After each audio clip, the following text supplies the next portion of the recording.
누가복음 5장 1절에서 11절까지 한 절씩 돌아가면서 읽겠습니다. 무리가 몰려와서 하나님의 말씀을 들을새 예수는 게네사렛 호숫가에 서서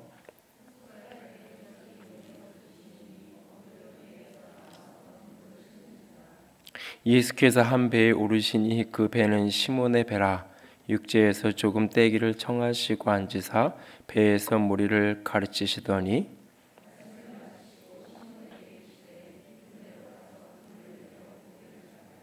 시몬이 대답하여 이르되 선생님 우리들이 밤이 새도록 수고하였으되 잡은 것이 없지만은 말씀에 의지하여 내가 그물을 내리리이다 하고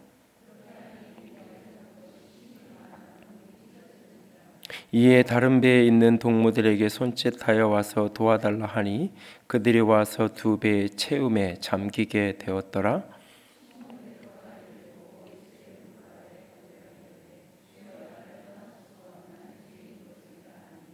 이는 자기 및 자기와 함께 있는 모든 사람이 고기 잡힌 것으로 말미암아 놀라고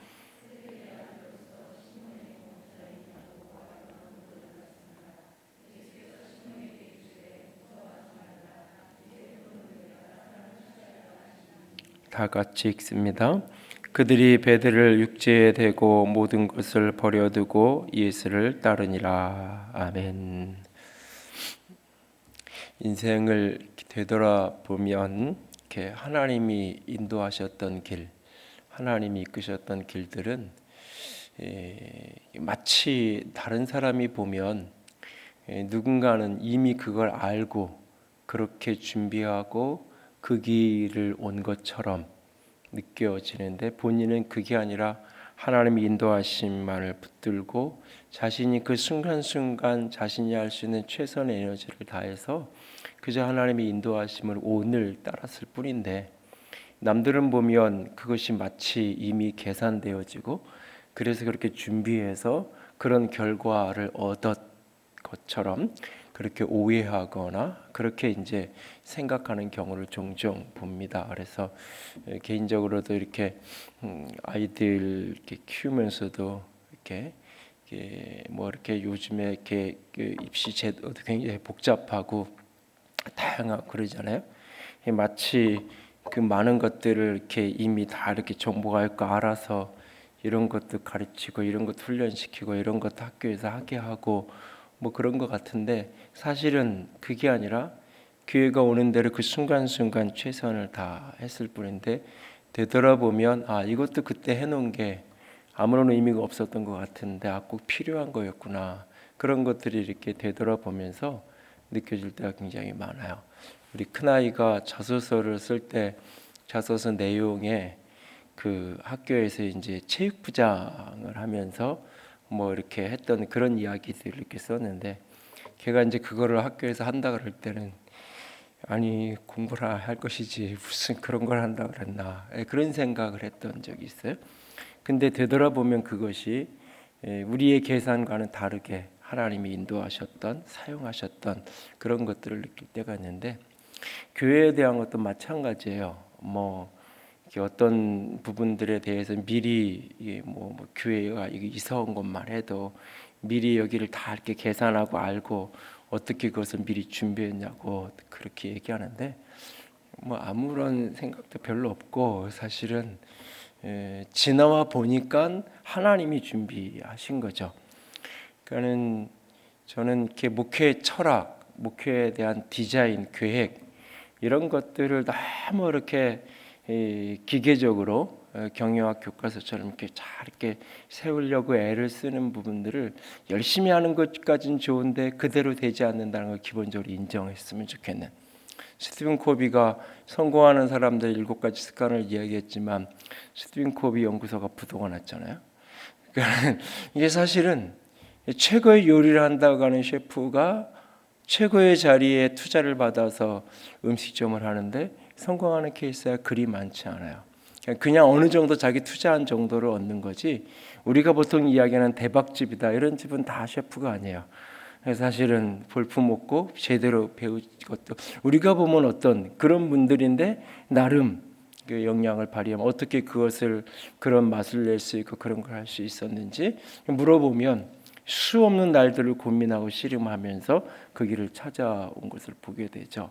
교회가 어떤 모습이 되어야 될까, 어떤 교회가 되면 좋을까라는 어떤 이런 질문을 이렇게 가지면서 고민을 할 때 그런 질문에 대한 교회가 어떤 캐치프레이즈처럼 이렇게 슬로건처럼 뭘 하나 딱 붙들었으면 좋겠는데 그게 뭘까, 어떤 게 좋을까 그런 고민을 하다가 우연히 마음속에 떠오른 표현이 좋은 교회를 넘어 위대한 교회로, 그래서 이제 굿투 그레이트 처치 이 단어였는데 처음에는 그래서 사실은 그 이제 그냥 이렇게 사람들이 보기에 좋은 교회가 아니라 그 위대한 교회라는 그 표현을 이제 세들백 교회 리거렌이 사실 세들백 교회 이야기에 목적이 이끄는 교회라고 하는 그분의 교회를 개척하면서 이렇게 세웠던 거기에 이제 위대한 교회라는 표현이 등장해요.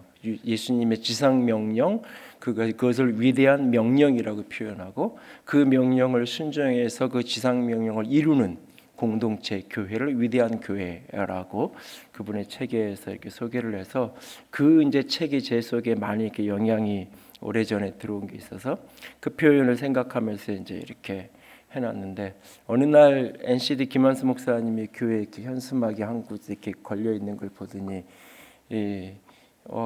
굿투 그레이트 그러면서 이렇게 짐 콜린스의 책을 이야기해요. 그 책 보고 이렇게 이름 이렇게 만들었냐고 어떤 책인데요? 물어보니까 이제 책을 가르쳐 주더라고요. 그래서 이제 이렇게 짐 콜린스가 경영학에서 굉장히 영향력 있는 사람이고 성공하는 기업의 7가지, 8가지 습관 네, 이제 공저자이기도 하는데 그분이 이제 좋은 기업에서 위대한 기업으로 우리말로 이제 그렇게 번역이 되어 있는데 그 이제 제목의 책을 Good to Great라는 제목으로 이제 어떻게 하면 기업이 그냥 좋은 기업에서 위대한 그런 어떤 기업이 될 수 있는가 그런 부분들을 이제 다루는 책이 있는데 그걸 보고 이제 한 거 아니냐고 그러더라고요. 아니요, 그렇지는 않았고 뭐 그래서 이제 그 책을 이제 이야기를 듣고는 사서 한번 쭉 이제 이렇게 찾아보고 들여다보고 그랬던 기억이 있어요.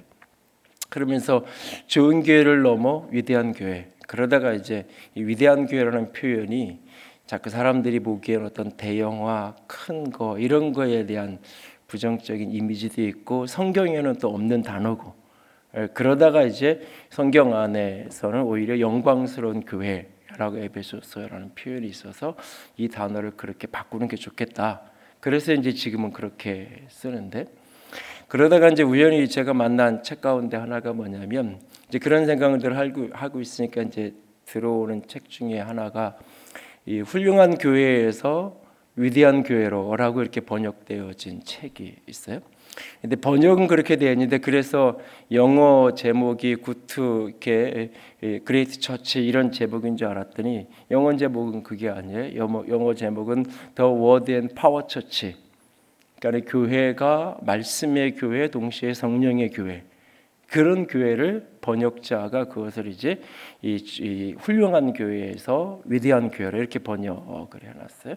근데 이제 지금은 이게 절판돼서 안 나와서 재본을 해가지고 이제 작년에 교육자들을 좀 같이 한두 달 같이 읽고 좀 나누기도 하고 그랬던 책이기도 한데 그 책에서 어떻게 이제 하나님이 원하시는 그 위대한 교회 최고의 교회는 말씀과 능력이 동시에 살아있는 교회 말씀이 역사하는 교회 능력이 역사하는 교회 이것을 이제 이 전 세계적인 교회의 흐름을 보면 말씀을 중심으로 하는 특별히 한국은 이제 장로교회 전통이 강하고 어떤 개혁주의 전통 그러면서 그러나 동시에 또한 이렇게 어떤 성령의 은사에 대한 은사적인 능력의 그런 어떤 모습들 그러면서 말씀과 능력이 함께 역사하는 그런 교회에 대한 이야기. 근데 사실은 이제 기억하는 분들은 기억하는데 저희 교회는 부흥회라고 타이틀을 붙이고 어떤 특별한 집회를 해본 적은 한 번도 없어요. 그런데 이제 전통적인 교회에서 부흥회라고 이야기하는 어떤 그런 특별한 집회를 할 때면 처음 개척하고 얼마 지나지 않아서 그런 한 4, 5년 지나서 그런 집회를 할 때도 부흥회라고 타이틀을 안 붙이고 말씀과 성령 축제 이렇게 해가지고 이제 1년에 한 번 또는 몇 년에 한 번씩 그렇게 이제 특별한 기회가 있을 때 이렇게 집회를 이렇게 가끔 몇 년에 한 번씩 했던 기억이 있어요. 그럴 때마다 그 타이틀을 말씀과 성령 축제 이렇게 붙였어요. 그런데 이제 이 훌륭한 교회에서 위대한 교회라는 책을 보면서 거기에 이제 제목은 그렇게 좋은 교회를 넘어 영광스러운 교회로 같은 이미지의 표현인데 내용은 말씀과 능력의 교회, 말씀과 성령 축제. 어떻게 하면 이게 말씀과 능력이 함께 역사하는 교회를 이루어갈 수 있을까? 그게 이제 제 안에 가장 큰 생각이었고 그런 것들을 이제 어떻게 하면 나중에 세월이 좀 더 지나고 나면 글로 좀 정리를 해볼 수 있을까 그런 생각을 한 적이 있는데 보니까는 너무 잘 그 책이 정리가 돼 있더라고요. 그래서 출판사에 전화를 해서 규장에서 나온 건데 재판을 좀 찍어주면 안 되냐 그랬더니 뭐 그런 계획이 전혀 없다고.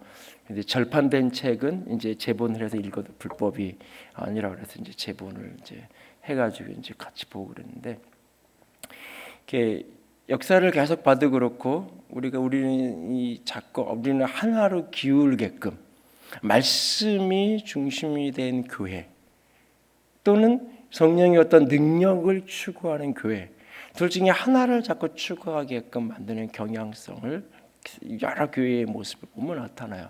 그런데 성경을 제가 보면 볼수록 성경의 예수님 그 사도행전적인 교회의 모습을 보면 볼수록 계속 느껴지고 확인되고 또 확증되는 것은 교회는 그리스도의 사람은 말씀과 성령이 동시에 역사하는 말씀과 성령이 이렇게 두 개가 떨어져서 1+1이 되는 게 아니라 이게 마치 같이 뒤엉켜 있는 말씀이 역사하지 않으면 능력이 역사할 수 없고 능력이 역사하지 않으면 말씀이 역사할 수 없는 이게 둘 중에 하나의 개념. 하나는 있으면 하나라도 있으면 좋은 이게 아니라 사실은 하나를 붙든다는 것은 어떤 의미에서 둘 다를 놓칠 수밖에 없는. 왜 이거는 늘 같이 두 가지가 동시적으로 일어날 수밖에 없는 것이기 때문에. 그래서 어떻게 하면 말씀이 살아있는 교회 또 능력의 역사하고 능력을 경험하며 살아가는 그리스도의 백성이 될 수 있을까? 그러니까는 지저스 익스피리언스 예수님을 경험한다라고 말할 때 그 가장 기본적인 루트가 두 가지인 거예요. 하나님의 말씀을 통해서 그분을 만나는 거고 능력을 통해서 그분을 만나는 거예요. 그런데 이 말씀을 통해서 그분을 만나고 능력으로 그분을 만나는 게 떨어져 있는 게 아니라 하나로 붙어 있는 거예요. 그러다가 최근 제가 성경을 읽다가 고린도후서의 한 구절을 보고 이게 마치 이렇게 눈이 떠지는 것처럼 성경에 이런 구절도 있었나 그러면서 여러 차례 성경을 봤어도 처음 제 눈에 들어왔던 구절인데 고린도후서 6장 7절 한번 보고 오늘 말씀을 좀 더 이어갈게요. 6장 7절 말씀 다 같이 읽습니다. 고린도후서 6장 7절입니다. 같이 읽습니다. 진리의 말씀과 하나님의 능력으로 의의 무기를 좌우에 가지고 그러니까 의의 무기를 오른손 왼손 좌우에 의의 무기를 가지고 세상을 살아가는데 그것이 하나는 진리의 말씀 또 하나는 하나님의 능력이라고 얘기하고 있어요. 사실 이 고린도후서 6장이 바울이 자기소개를 하고 있는 거예요. 바울이 자기 추천서를 쓰고 있는 전체적인 문맥의 이야기가 그 이야기예요. 그 사람 바울의 사역에 가장 중심된 영적인 무기 의의 도구가 있다면 하나는 진리의 말씀이고 다른 하나님의 능력이라고 말하고 있어요. 예수님이 사두개인들이 찾아와서 예수님께 그 죽은 자의 부활의 문제와 관련해서 논쟁을 걸었을 때 예수님이 하셨던 말씀이 뭐냐면 너희들은 성경도 모르고 하나님의 능력도 모른다 그랬어요. 성경도 모르고 하나님의 능력도 모르고 말씀을 아는데 능력은 모른다. 둘 다 모르는 거예요. 능력은 아는데 말씀을 모른다. 그러면 둘 다 모르는 거예요. 사실은 이 두 가지는 같이 맞물려 있는 거예요. 말씀 안에 능력이 나타나고 능력 속에 말씀이 나타나는 거예요. 오늘 사도행전 5장에 예수님께서 제자들을 처음 부르는 장면이에요. 다른 마태복음과 마가복음에서 또 요한복음에서 제자들이 부르는 장면은 조금 더 심플하고 단순하게 예수님은 그냥 이렇게 고기 잡고 있는 그 베드로를 부르시고 따라가고 이렇게 보자마자 너는 사람 나라를 어부게 될 것이라 해도 단순하게 이야기해요. 그런데 오늘 누가복음 5장은 그렇게 따라갈 수 있었던 배경을 조금 더 자세히 설명해 주고 있어요. 오늘 본문의 끝은 이렇게 끝나요. 11절에 제자들이 그 배를 육지에 대고 모든 것을 버려두고 예수를 따랐다고 이야기해요. 여러분, 예수님이 나를 따르라, 내가 너를 사람 낚는 어부되게 하겠다고 말씀하셨어요. 그럴 때 제자들이 모든 것을 버리고 따랐어요. 모든 것을 버리고 자신이 이제까지 살아왔던 삶의 모든 상황, 모든 자리를 버리고 주님을 따라갔어요. 이게 보통의 어떤 충격적인 경험이 있지 않으면, 아주 강한 임팩트가 그 속에 있지 않으면 이게 불가능한 거예요. 사실은 주님을 이렇게 따라간다는 게 자신이 살던 삶의 자리, 자신이 갖고 있던 그 모든 것을 버려두고 배를 버려두었다는 게 자기 요즘식으로 하면 직장을 사표낸 거예요. 가정을 내팽개친 거예요. 어떤 의미에서. 그리고는 예수님을 따라가는 거예요. 그렇다면 여기에 엄청난 어떤 충격적인 어떤 사건이 그 속에 사실은 담겨져 있는 거예요. 근데 이 사건의 시작은 어떻게 되냐면 오늘 1절에 보면 무리가 몰려와서 하나님의 말씀을 들을 때, 지금 예수님이 이야기하고 있어요. 그런데 그것을 오늘 성경은 하나님의 말씀을 듣는다고 이야기하고 있어요. 예수님이 사람들에게 말씀을 나누고 있는데 그 말씀은 사람의 말이 아니라 하나님의 말씀이었다고 말해요. 예수께서 호숫가에 서서 그렇게 말씀을 전하고 있고 호숫가에 배 두 척이 있어요. 그리고 거기에서 이 사람들이 배에 나와서 그물을 씻고 있어요. 고기 잡는 일을 다 끝내고 이제 들어가서 다음 날 또 이제 고기를 잡아야 되니까 그러기 위해서 미리 정리를 썼던 그물을 깨끗하게 내일 다시 쓸 수 있게끔 정리를 하고 있는 그런 상황이에요. 그런데 예수님이 갑자기 3절에 그 배에 오르셔서 배를 올랐는데 시몬의 배요. 배를 조금 띄라고 이야기하더니 거기에 앉아서 무리를 가르치기 시작을 하세요. 이 시작에 예수님께서 말씀을 전하고 그 말씀을 듣기 위해 수많은 사람이 모여서 듣고 있었고, 그런데 그 옆에 베드로를 보시고 예수님이 베드로의 배에 시몬의 배에 오르셔서 배를 잠깐 띄라 그래요. 그리고 사람들은 그 바닷가에 호숫가에 이렇게 서 있겠죠. 사람들은 서 있고 예수님이 앉아 있으면 배가 약간 떠 있으니까 눈높이가 비슷하게 맞을 거예요. 예수님이 거기에서 사람들에게 말씀을 가르쳐요. 그리고는 4절에 보니까 말씀을 마치고 나서 베드로에게 말해요. 깊은 데로 가서 그물을 내려 고기를 잡으라 라고 이야기를 해요. 고기 잡는 일에는 베드로가 전문이에요. 고기 잡는 일에는 베드로가 전문가예요. 누가 앞에서 이야기해도 나보다 고기 잡는 일 잘할 사람 없어라고 하는 그런 자신감 있는 전문가예요. 그런데 그가 밤새도록 수고했어요. 5절에 하반절에 선생님 이 밤이 새도록 수고하시되 잡은 것이 없지만은, 밤새도록 고기를 잡았는데 잡은 것이 거의 없었어요. 그 밤새도록. 그러니까 갈릴리 호숫가에서 나고 거기서 자랐어요. 그곳에서 자랐어요. 그곳에서 자라서 30년 이상을 자란 사람이에요. 어렸을 때부터 그냥 수영을 어디서 배우는 게 아니라 그게 놀이터에서 그냥 수영을 한 사람이고, 고기 잡는 비법을 누구에게 어디 가서 학원 가서 공부한 게 아니라 그냥 그것이 자신의 삶이었어요. 그런데 고기가 안 잡혀요. 왠지 모르게 특별한 날이겠죠. 그리고 이제 그물을 다 정리하는 거예요. 한참 일을 하고 있을 때 낚시를 한참 하고 있는데 그 옆에도 한번 던져봐요. 그러면 한 번씩 할 수 있겠죠. 투망질을 이렇게 하고 있는데 거기만 하지 말고 반대편에도 한번 그물 던져봐요. 이렇게 말하면 할 수 있을 거예요. 누구나. 근데 밤새도록 했는데 아무것도 잡은 게 없어요. 그리고 이제는 다 정리를 하려고 하는 상황이에요.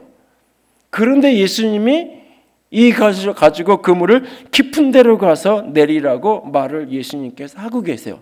깊은 데 가서 그물을 내리라고 예수님이 말씀하세요. 여러 가지 상황에서 베드로 입장에서는 의아한, 어젯밤의 경험에도 그렇고 뱃사람으로서 자기 업으로서의 자기 경험으로도 그렇고 모든 상식과 경험으로는 이것은 이상한 이야기를 예수님이 지금 하고 계신 거예요. 그런데 베드로가 이야기해요. 말씀에 의지하여 내가 그물을 내리리이다. 말씀에 의지하여 그물을 내리리이다. 여러분이 그냥 단순하게 얘기해서 제가 뭔가를 하라고 이러고 이렇게 하라고 이야기를 했는데 그게 여러분의 상식과 경험에 전혀 안 맞는 일이야. 그런데 그거를 목사님이 이야기한 거니까 내가 해야지. 이게 쉽게 돼요? 이게 쉽게 된다면 이상한 사람이죠, 사실은.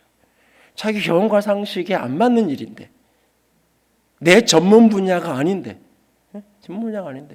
여기 이렇게 공사하고 있는데 그 인테리어 저렇게 이제 하시는 분한테 이거 이렇게 안 맞으니까 이거 하라고. 이거 며칠 전에도 이렇게 저 등을 몇 개 캡처해가지고 나한테 보내가지고 어떤 게 나으시냐고 묻길래 제가 한겨울에 옆에 앉았는데 그랬어요. 혼잣말로. 내가 인테리어 업자도 아니고 이걸 라보로 어떻게 걸으라고. 내가 목사는 별걸 다 해야 된다고 내가 이제 혼잣말을 이제 했었는데, 여러분 누군가가 이렇게 자기 나름의 전문가가 이렇게 있는데 저는 그 일에 문외한이에요. 근데 와서 이거 하지 말고 이거 하라 그래요. 근데 그게 그냥 조그만 거 바꾸면 되는 거고 그냥 여기 거는 거 정도면 상관없어요. 근데 이거 다 돈 주고 사왔는데 그거 갖다 버리고 새로 갖다 사다가 하라고 이야기하면 정리 다 하고 이제 들어가서 좀 쉬었다가 저녁에 또 다시 나와서 그물질을 해야 되는데, 안 그래도 지금 밤새 지금 여러분 낚시든 그물질이든 이게 안 잡히면 더 힘든 거잖아요. 안 잡히면 그물질을 하는데 빈 그물만 올리는 게 더 밤새도록 힘들고 짜증나고 피곤한 거잖아요. 안 그래도 피곤하고 지금 힘들고 지금 이렇게 그런 상황인데 깊은 데를 가서 그물을 내리라는데 말씀에 의지하여 내가 내리겠다고 이야기해요.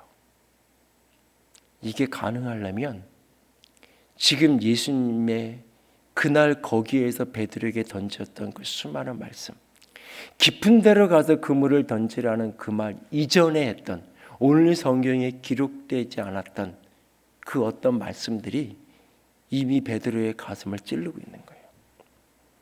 이미 베드로의 생각과 영혼을 관통하고 있는 거예요. 그 말씀이 무엇인지 성경이 지금 말하고 있지 않지만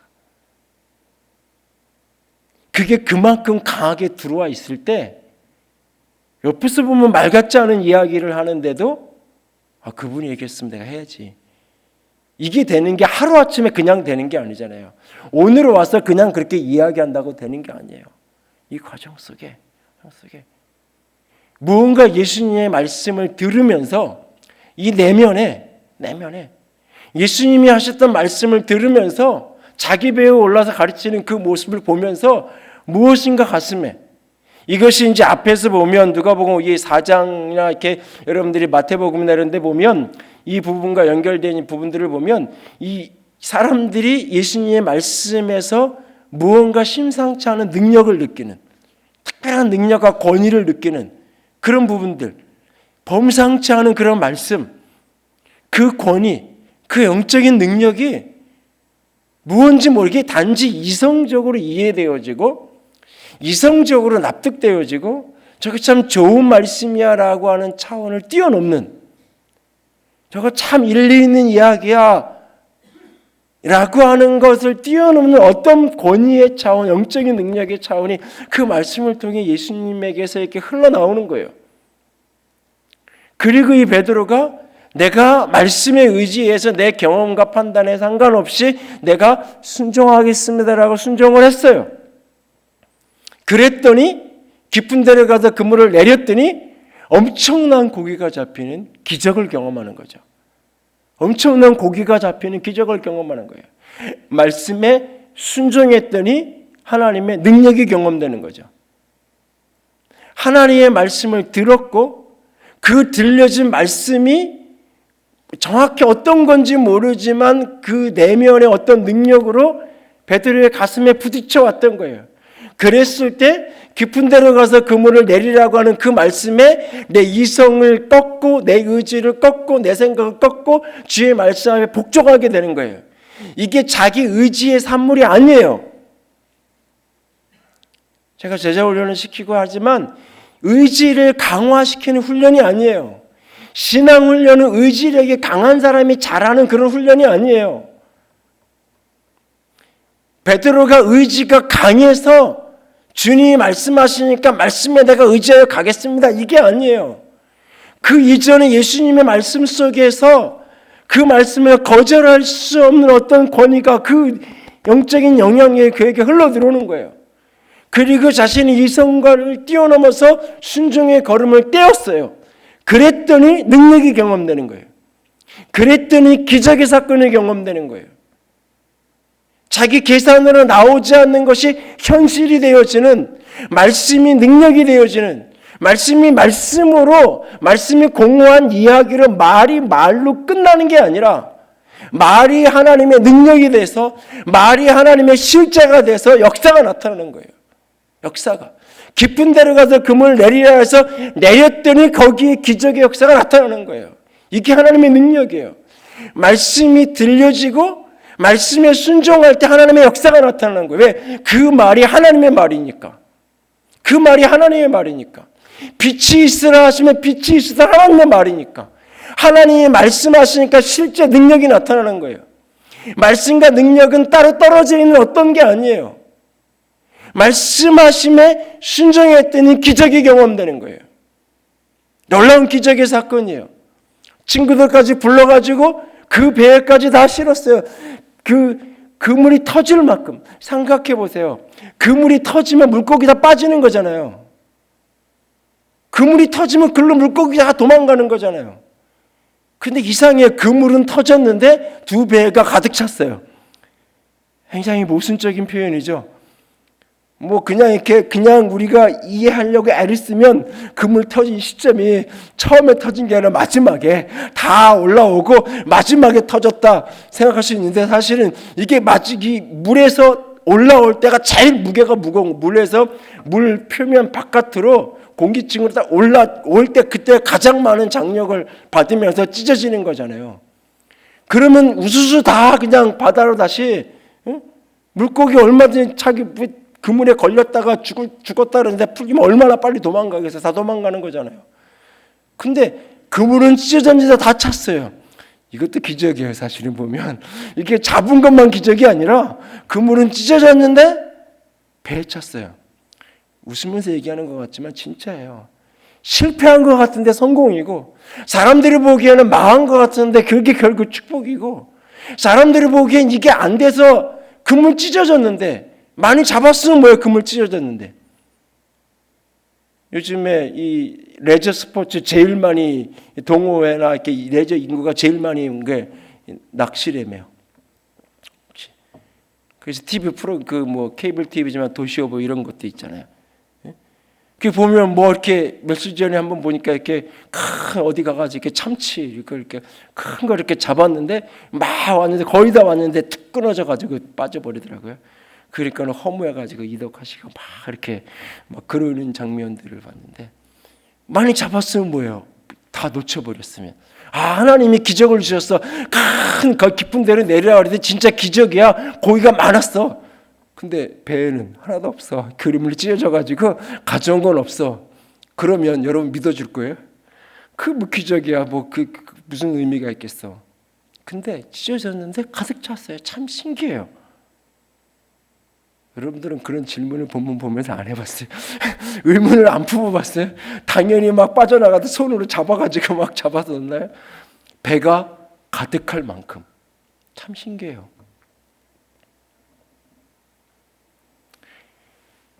그런데 이 순간 베드로는 예수님 앞에 엎드려져요. 주여, 나를 떠나소서, 나는 죄인입니다. 말씀이 들려졌고 말씀에 순종했고 기적을 경험했어요. 기적을 만났어요. 그런데 기적에 매몰되지 않아요. 기적 속에서 자기 자신을 봐요. 그 기적에서 예수님을 봐요. 나를 떠나소서, 나는 죄인이로소이다. 나는 죄인이라고. 나는 당신 앞에 설 수 있는 자격 있는 사람이 아니라. 그 능력의 사건, 기적의 사건, 병이 나았대, 귀신이 떠나갔대, 많은 고기를 잡았대, 풍랑에 잔잔해졌대, 인생의 문제가 해결됐대 라고 하는 그 기적 자체로 간증거리가 아니에요. 그 기적 자체로 내가 한 건 했어, 나 예수님 때문에 이렇게 덕 봤어, 그걸로 끝난 게 아니에요. 그 속에서 예수님이 누구인지,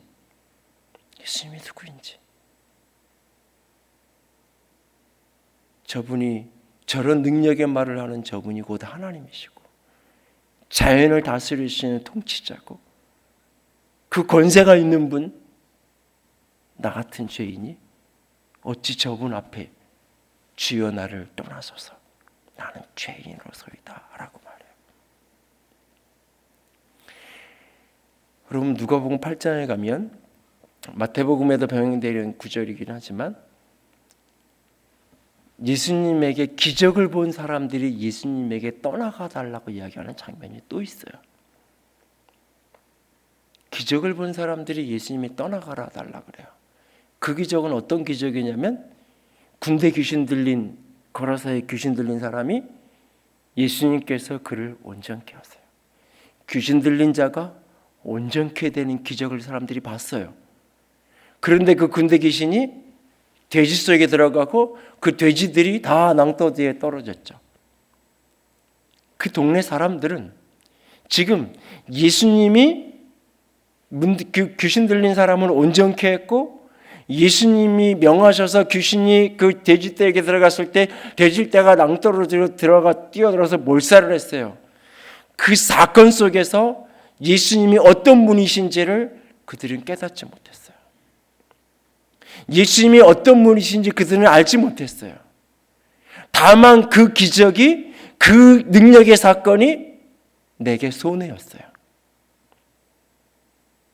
귀신 들렸다가 온전케 된 그 사람은 축복받은 사람이지만, 그래서 그 사람은 예수님을 따라가겠다고 말해요. 예수님, 제가 따라가겠습니다. 그랬더니 너 나 따라오지 말고 내 집에 가서 이 모든 걸 이야기하고 내 가정으로 돌아가라고 예수님은 이야기해요. 근데 그 동네 사람들은 예수님께 떠나가라 그래요. 기적에서 예수님이 어떤 분이신지를 보는 게 아니에요.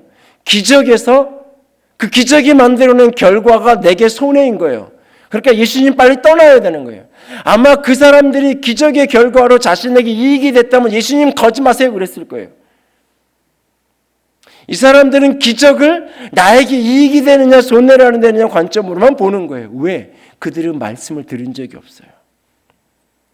그들은 말씀이 없이 기적만 경험했어요.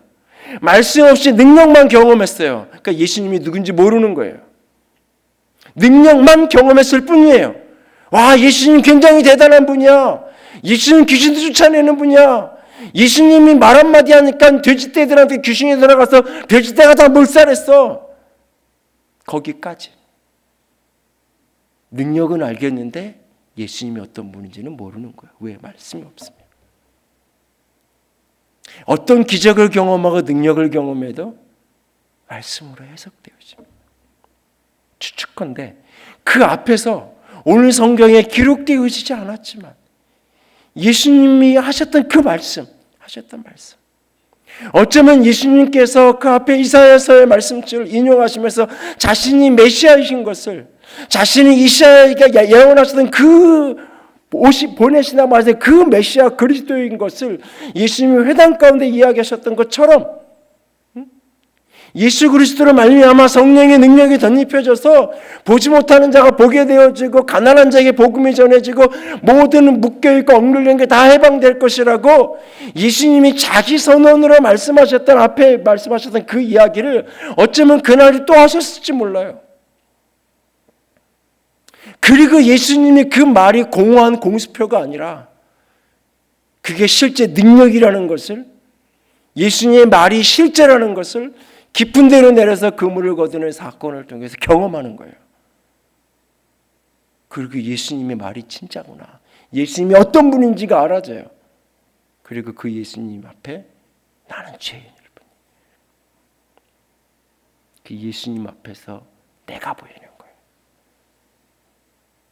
말씀과 기적이 함께 역사하면 오늘날 한국교회가 이번 주일날도 설교를 어떻게 들어야 되는지를 한 번도 가르친 적이 없는 것 같은데 그 부분을 설교하려고 지금 정리를 하는 중인데, 여러분 말씀의 홍수 시대에 살고 있어요. 근데 홍수 속에 먹을 물이 없다는 이야기처럼, 왜냐하면 말씀을 다 내가 난도질하면서 들어요. 말씀 속에서 예수님이 보여지고 말씀 속에서 내가 보여지는 게 아니에요. 그냥 말씀을 내가 평가할 뿐이에요. 말씀을 내가 즐길 뿐이에요. 내 이성으로, 내 감정으로. 내 이성과 감정까지만 건드려주면 되는 거예요, 오늘날. 그리고 그것을만 가지고도 충분히 교회는 부흥하고 충분히 그 정도만 해도 사람들은 때로 모여요. 오늘날 또 사람들이 원하는 것도 거기까지예요. 사실은 그 이상을 내 삶에 개입해 들어오는 걸 사실 잘 원하지 않아요. 말씀이 진짜 능력이 되어서 내 이성을 꺾고 하나님께 나의 인생을 드리고 헌신하는 것, 사람들은 별로 그것을 원하지 않아요. 그러니까 듣는 것으로 족하지 내가 따라가고 싶어 하진 않아요. 베드로가 나를 떠나서서 나는 죄인으로서이다라고 꼬꾸라졌을 때 주님이 말해요. 아니, 너는 사람 낚는 어부야. 네가 보기에 너는 죄인에 불과한데, 네가 보기에 너 죄인인 것 그 자리밖에 안 되는데, 너는 사람 낚는 어부가 될 거야. 나 따라와. 자신의 모든 것을 버리고 예수님을 따라가는 거예요. 그 부르심 앞에. 그 부르심 앞에. 내가 하고 싶어서, 내가 좋아서, 내가 원해서가 아니에요. 언젠가 저는 한번 그냥 무심코 스쳐간 이야기인데 제 가슴에 충격으로 받아졌던 이야기가 있어요.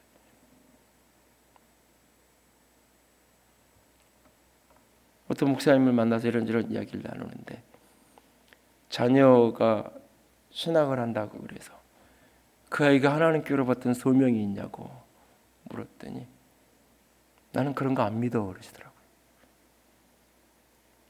소명의 방법과 종류는 다를 수 있어요. 그리고 그 이야기를 왜 그렇게 하시는지 의도는 충분히 이해해요. 왜냐하면 자기는 소명받았다고 얘기하는데 하나님은 부르지 않은 사람들이 너무 많거든요, 사실은.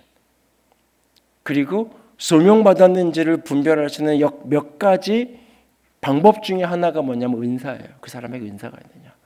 나는 그런 거 안 믿어. 그리고 근데 은사가 있어, 그 아이는. 그래서 내가 보기엔 해도 될 것 같아. 잘할 것 같아. 맞는 것 같기도 하고 틀리는 것 같기도 하고, 제가 이렇게 아직까지 사실은 고민이 있어요. 언젠가 기회 되면 한번 정색을 하고 물어보려고 그러는데 뭐 그럴 때가 올런지 모르겠는데 고민이 있어요. 왜 그런 이야기를 하는지 충분히 나는 이해가 돼요. 은사가 없는데. 주일학교 애들 5명 맡겨놓으면 3명 만들어 놓는데 안 돼요. 기본적으로 말할 수 있고 소통이 될 수 있는 사람, 그 사람이 말하면 듣는 사람이 무슨 말인지 알아들어야 돼요. 기본적으로 그게 돼야 돼요. 기본적으로 가르치는 은사가 있고 능력이 있어야 돼요. 기본적으로. 그러니까 그런 기본적인 은사들을 쭉 좀 정리를 할 필요가 있어요, 사실은. 근데 때로 하나님이 그 은사를 뛰어넘어서 하나님이 부르실 수도 있어요, 분명히. 그렇기 때문에 인간의 차원으로는 다른 부분이 있는 거예요. 근데 모든 사람이 은사가 있다고 해가지고 그 은사가 많다 그래가지고 누구나 다 그 일을 할 수 있는 건 또 아닐 수 있어요, 사실은. 그 차이가 있어요. 고민이 있어요. 베드로가 주님이 나를 부르는데 나는 할 수 있는 사람이 아니에요. 할 수 있는 사람이 아니라는 게 능력의 차원을 이야기하는 게 아니라 나는 죄인이에요. 내 본질이 나는 주를 따를 수 있는 사람이 아니에요. 주님 앞에 있는 사람이 아니에요. 그래서 주님이 내가 너를 사람 낚는 어부 되게 하겠다고 말씀하세요. 무서워하지 말라. 내가 이제는 사람을 취하게 될 것이다. 사람을 네가 거두게 될 것이다. 사람을 구하고 사람을 살리게 될 것이다 라고 주께서 말씀하세요. 그 말씀 앞에 이해하고 그가 모든 것을 내리고 모든 것을 포기하고 예수님을 따라가고 있는 거예요. 지금 여러분, 이 베드로가 지금 이 장면 속에서 말씀을 강조하는 사람들은 베드로가 주께서 말씀하시면 순종했다고, 우리는 말씀하시면 순종하는 사람이 되어야 된다고 목이 터지도록 이 부분을 강조해요. 능력을 이야기하는 사람은 예수님이 내 생애에 찾아오면, 예수님을 만나면 밤새도록 아무것도 거두지 못한 인생이 내 배뿐만 아니라 내 친구 배까지 가득 채우는 축복 있는 인생 살아갈 수 있다고. 그래서 예수님만 만나면, 예수님의 은혜만 덧입으면 나만 아니라 내 집안 식구까지, 가문까지, 친구들까지 부유하고 넉넉하게 거부가 돼서 살아갈 수 있도록 하나님 그런 능력을 주신다고.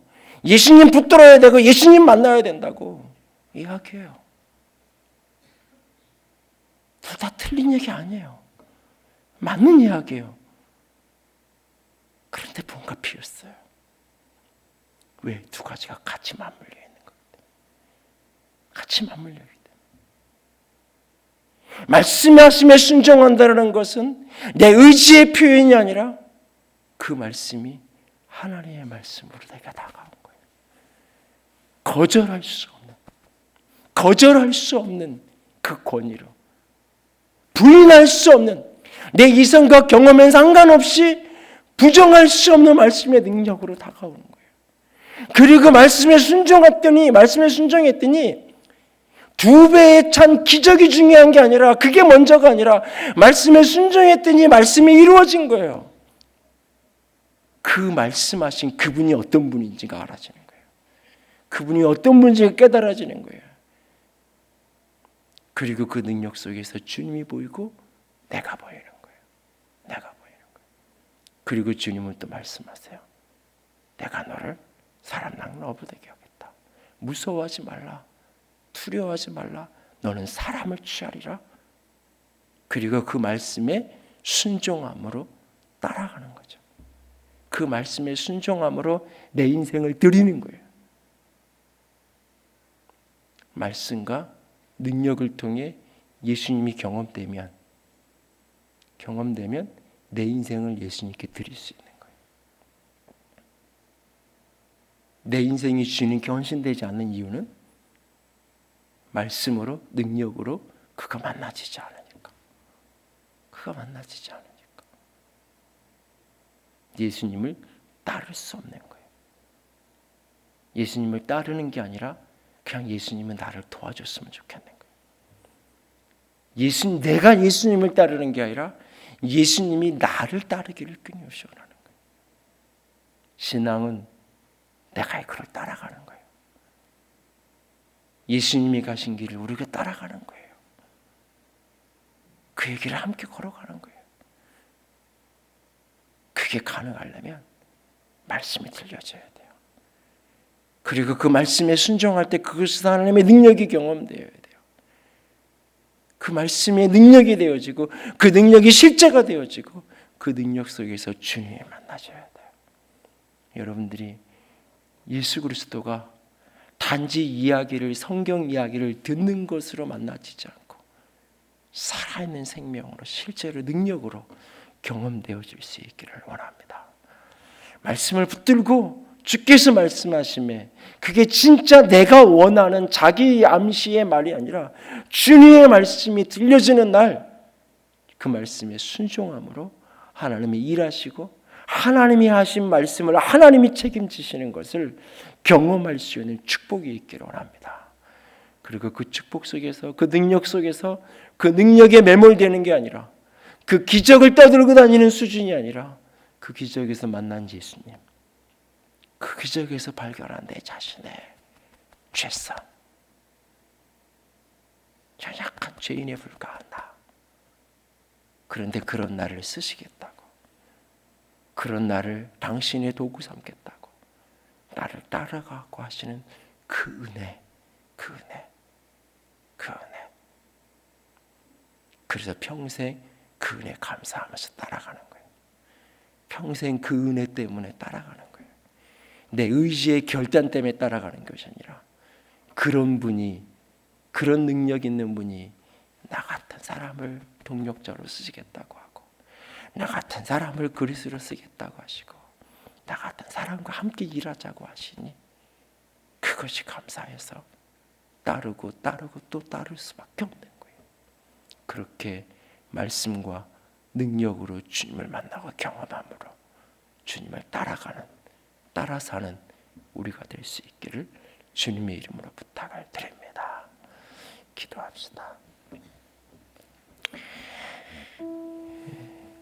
이 시간 우리 같이 바로 기도했으면 좋겠는데, 오늘 말씀을 기억하면서 기도합시다.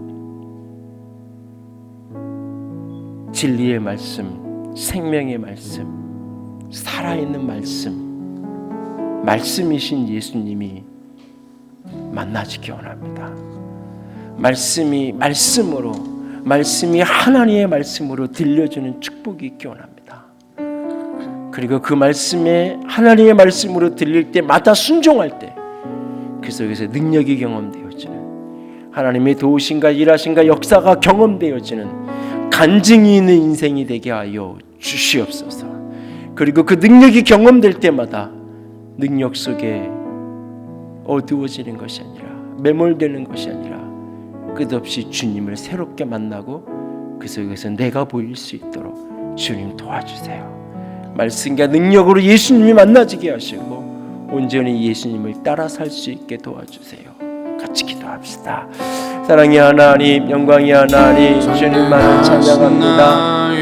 영광의 하나님, 사랑의 하나님, 주님만 온 마음을 다하여 온 영을 다하여 아버지, 내가 주님만을 사랑하며 한 걸음 한 걸음 길을 걸어갈 수 있기 원합니다. 주님 붙들어 주시옵소서.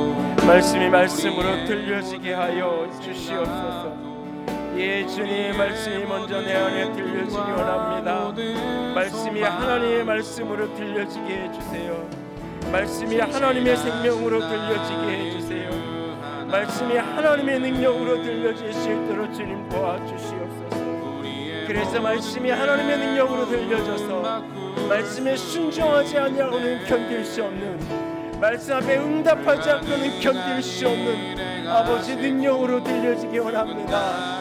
말이 아니라 하나님의 능력으로 들려질 수 있도록 주님 도와주시옵소서. 그 속에서 내가 보여지기 원합니다. 나의 어둠이 보여지기 원합니다. 나의 어둠이 보여지게 하시고 나의 생명이 보여지게 하시고 주님 만나지게 하여 주시옵소서. 예전에 말씀 안에서 주님이 만나지기 원합니다. 말씀 안에서 주님이 경험되기 원합니다.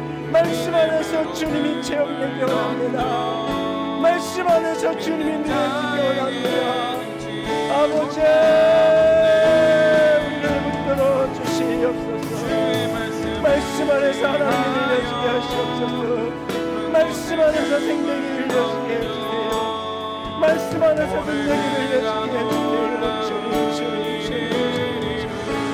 그 말씀이 내 영혼을 감동할 수 있는 말씀, 그 말씀이 내 심령과 시험진 것 중에는 말씀을 들려주도록, 그래서 말씀 앞에 믿음의 응답을 하며 걸어가는 주여 도와주시옵소서.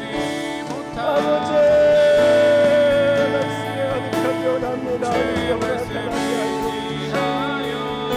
말씀의 교회, 능력의 교회, 말씀의 성도, 능력의 사람들 되게 하여 주시옵소서. 아버지, 주의 말씀을 하여 믿음으로 금을 던져 믿는 자에게 능치 못함 없네.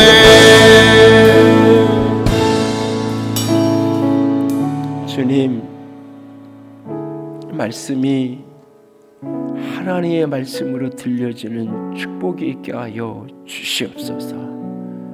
성경을 읽든지 묵상을 하든지 설교를 듣든지 그 모든 것이 사람의 말, 사람의 글이 아니라 살았고 활력 있는, 운동력 있는 생명으로, 나의 심령골수를 찔러 쪼개는 생명으로 하나님의 말씀으로 들려주는 축복이 있게 하여 주시옵소서.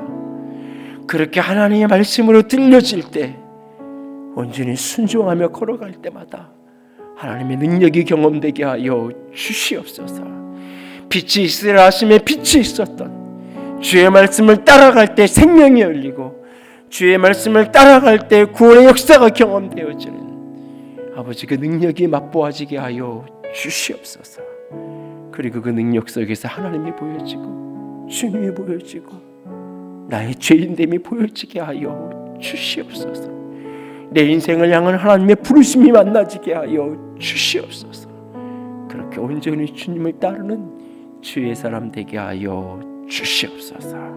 주님 사랑합니다. 주의 이름으로 축복합니다. 우리 주님 예수님 이름으로 기도드렸습니다. 아멘. 이제는 우리 주 예수 그리스도의 은혜와 하나님 아버지의 놀라우신 사랑하심과 성령 하나님의 교통하시며 기름 부으시는 그 은혜가 오늘도 주의 말씀을, 주의 능력을 아는, 붙들고 따라가는 영광의 사람 되기 원하는 모든 이들 위해 이제로부터 영원토록 함께 있을지어다.